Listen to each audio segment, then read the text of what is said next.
Yeah, this game kind of surprised me. This is the 69th game I've beaten this year, Sonic Superstars for PlayStation 5. I really didn't know how I was going to feel about this one. If you didn't know, when I was young, I pretty much only played Pokemon and Sonic games. Yeah, I was one of those Sonic fans as a kid. I'll just leave it at that. Yeah. I've played all the classic Sonic games to death, and Sonic 3 and Knuckles is one of my favorite games of all time. This is essentially the follow-up to Sonic Mania, which I enjoyed a lot, but I've never really had the urge to replay it like the other games.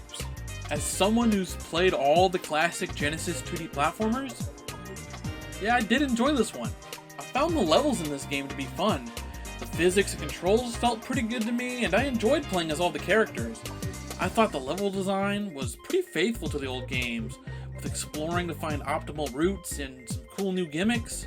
Getting all the Chaos Emeralds wasn't too bad, and the new Chaos Powers are just alright, I guess. I didn't really use them that much. One thing I kept hearing about over and over were that the bosses are apparently really bad, which had me afraid because having bad bosses is one of the worst things a game can have in my opinion, and can ruin a game for me. I've gotta say though, these bosses are not good by any means, but I didn't really mind them. They can take a while, and there's a lot of waiting to hit them, and they are tedious, but they weren't that challenging, and having rings does make them pretty bearable, I gotta say. Like most Sonic games, it's not super polished or perfect in any way, but I did enjoy my time with it. If this was the full game and it was released at like $20 at launch, I'd say it's a pretty average Sonic game, but sadly, that is not the case. And there's more to this game than just the main story. There's an entirely new second story mode where you play as a new character.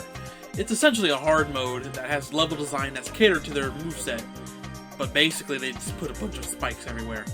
There's a lot of damn spikes. But the levels aren't the only thing that they made harder. They sadly also made the bosses harder. Woo. This is where the game fell apart for me.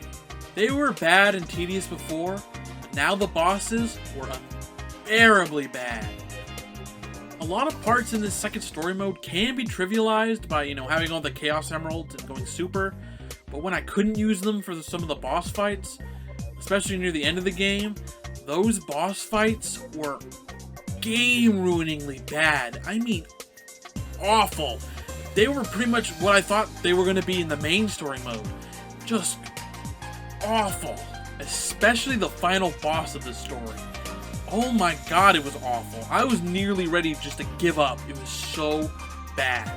So much damn waiting, and if you miss an opportunity to attack, you have to go wait through his attacks again. It was just so bad. Then there's a last story mode with a boss fight at Supersonic, and it also sucks. There's a lot of waiting around, and it's just not fun at all. Yeah, I was so glad when this game was over. I enjoyed the main story mode playing through that game normally, but those last two modes, the second story mode and the last story, really soured my experience overall. I still had fun with the game though. It is worth playing if you can get it on the cheap. I just would recommend just playing through the main story mode and stopping. That's just kind of how I feel, personally. Yeah.